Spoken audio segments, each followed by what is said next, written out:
আমাদের বিয়ের পর প্রথম শুক্রবার অর্ণব আমাকে নিয়ে ঘুরতে বের হলে বলে মাকে জানালো। শাশুড়ি মা ছেলের কথা শুনে হেসে বললেন, বোকা ছেলে, এটা আমাকে বলিস কেন? ওর সাথে তো এখনো ভাব হয়নি মা। তো কর ভাব। কিভাবে? বিয়ে হয়েছে আরো 3 দিন আগে, তাতে না হয় ডিউটিতে থাকি, দিনগুলো কি করিস? কথা হয়নি একদিনে। মা হয়ে কি আমি কথা বলিয়ে দেব? বোকা ছেলে। অর্ণব লাজুক মুখে রান্নাঘরে আমার দিকে দেখছিল বারবার। এই কথা সত্যি, বাড়িতে মা চাচি আর ছোট ছোট ভাই বোন ছিল সব।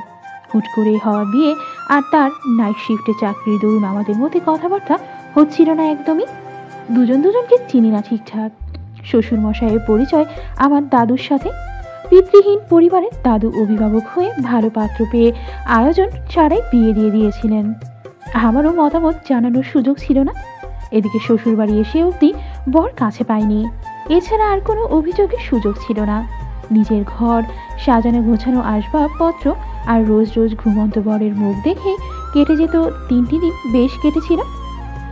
শুক্রবার ছুটির দিনে বরমশাই কাঁচুমাচু মুখে বার কয়েক ঘরে গেলেন। তারপর আচমকাই নাম ধরে ডাকলেন। জয়িতা। মাংস কষিয়ে তাতে ঝোলের পানি দিচ্ছিলাম। চাচি শাশুড়ি অর্ণবের ডাক শুনে বললেন, ঘরে যাও বৌমা। লজ্জাজনক কথা না, তবুও কথাটা শুনে ভীষণ লজ্জা লেগেছিল সেদিন। ঘরে ঢুকে অর্ণবের মুখের দিকে তাকাতে পারছিলাম না, তবে টের পাচ্ছিলাম মানুষটা চেয়ে আছে আমার দিকে। আমি ঘরে ঢুকে যাওয়ার সাথে সাথেই সে দরজা আটকে দিয়েছিল ভেতর থেকে। ভর দুপুরে দৌড় আটকে স্বামী স্ত্রী ঘরের ভেতর, ব্যাপারটা কেমন লাগবে ভাবলে আমার এখনো লজ্জায় গাল লাল হয়ে ওঠে। 3 দিনের বিবাহিত বউকে কাছ থেকে দেখার সেই প্রথম সুযোগ পেয়েও বাতি জেলে আমার সাথে প্রথম কথা বলেছিল। বিছানায় গিয়ে পাতলে বসাতো।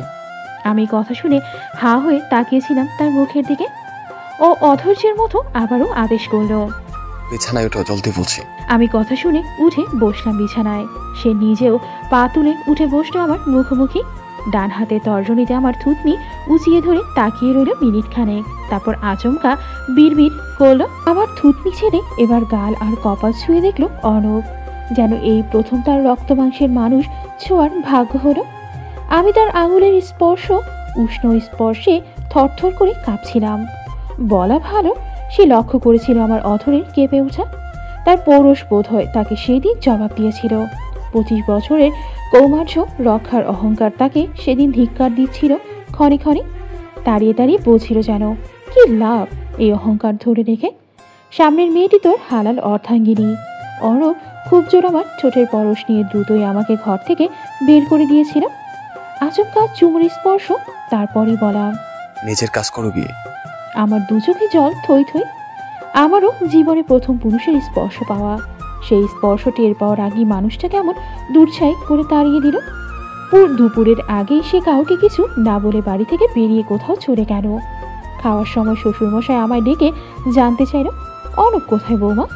লজ্জায় মাথা হেঁট হয়ে যায় আমার। বরের খোঁজ জানি না। আমার চুপ করে থাকা দেখে শাশুড়ি মা কি বুঝলো কে জানে। জবাবটা তিনিই দিলেন, খোকা কি কাজে এক বন্ধুর সাথে গেল।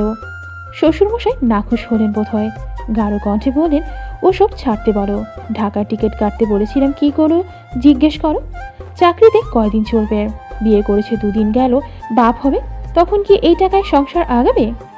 শ্বশুরমশাই এমনিতেই ভালো মনের মানুষ, তবে আজ বুঝলাম রেগে গেলে মুখের লাগাম ঢিলে হয়। আমি ডালের বাটি আনার বাহানায় রান্নাঘরে গেলাম। পেছন পেছন কাকি শাশুড়ি গেল। তিনি একটু মিষ্টি করে বললেন, কিছু মনে করো না বৌমা, ভাইজান মাথা গরম মানুষ, ছেলের ভবিষ্যৎ নিয়ে ভাবেন খুব।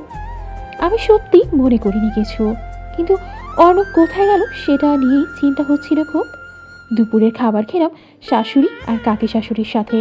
খাওয়ার পর থালা বাসন ধুয়ে নিতেই শাশুড়ি মা তার মোবাইল বাড়িয়ে দিয়ে বললেন, এটাতে অর্ণের নাম্বার আছে, কল দাও তো বৌমা। আমি ডায়ালেই পেয়ে গেলাম নাম্বারটা। কল দিতেই শাশুড়ি মা কথা বললেন ছেলের সাথে। কথা শেষ হতেই মা বললেন, তুমি ঘুম দাও, এখন ও চলে আসবে। এখন আর কোনো কাজ নেই, সন্ধ্যায় একটু চা মুড়ি বানিয়ে রান্নাবান্না তো রাতে হবে। কাজকর্ম ফুরিয়ে গেছে। এদিকে আমার মন ভার দুপুরের ঘটনাটি। কি এমন করেছি আমি? উনি কেন চলে গেল এখন বুঝতে পারলাম না। মন খারাপ নিয়ে ঘরে ঢুকে শুয়ে রইলাম। শ্বশুরের ছেলে যখন তখন আসবে ভেবে দরজা না লাগিয়ে পর্দা টেনে শুয়েছিলাম। কখন যে চোখ লেগেছে টের পাইনি। সেই ঘুম ভেঙেছে গায়ের উপর লেপ জড়িয়ে, তার উপরে কারো অস্তিত্বের ভারী, নিজের চেয়েও অনেকটা ভারী ওজনদার কিছু গায়ের উপর টের পেতেই চোখ মেলে বিস্ফোরিত হই।